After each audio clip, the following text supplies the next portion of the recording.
safe country reviews, so we would seek to continue that.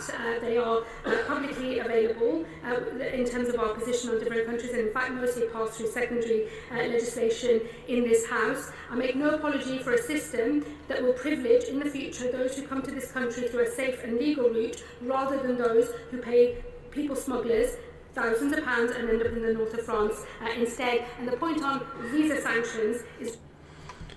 That's a key point that Shabana Mahmood, the Home Secretary, has just made. It's not about stopping refugees. It's not about making the system more harsh. It's not about reviewing the 80 to 60. I'll get there. The 20 to 80 ratio of acceptance to declines. Okay, 80% are accepted, 20% are declined. All right. It's not about changing that. It's just making sure they get here through safe and legal routes, not the dinghy divers from France.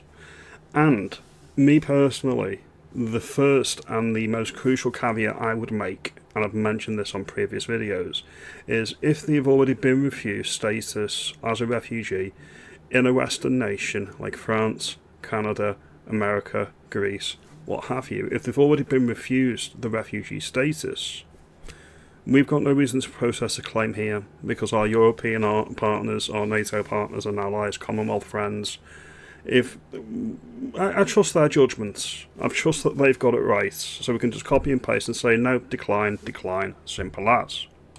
The Gaza-Hamas-Israel conflict, we're not involved in that. We may be supplying parts for munitions, that's pretty much it. Alright?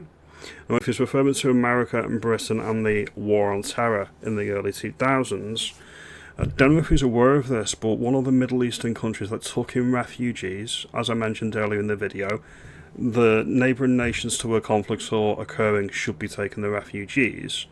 They're sending them back, they're shipping them back. Pakistan is shipping Afghans back to Afghanistan, alright? We shouldn't be accepting any here. If Pakistan isn't, then we shouldn't here, alright? What's good for one is good for the other, in my particular view. Well, the government always plays its full part in peace processes wherever we can. We put our shoulder to the wheel on the delicate and diplomatic efforts that are required to bring conflicts to an end. But that is not actually what is relevant for what we're discussing today. We have a broken system today. We have thousands of people stuck in the system today. And we have thousands of people coming on boats through the north of France through reasons that are nothing to do with the British government, but we still fulfil our international obligations, and we will do so going forward as well. But I make no... So the people claiming asylum is through no fault of Britain. So why are we culpable? The actual guy who was speaking just then, I think his name is Iqbal Mohammed, a British Indian, he's turned around and said, well, if we're directly responsible or indirectly like Israel and in Afghan, then we have a moral duty. I don't think so. Countries don't have friends, alright?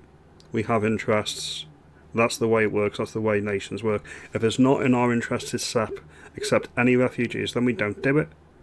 When the Home Secretary is saying international obligations, they're not binding, they're not enforceable, they're doing it because they choose to do it, they're choosing to be nice. I'm sick of being nice.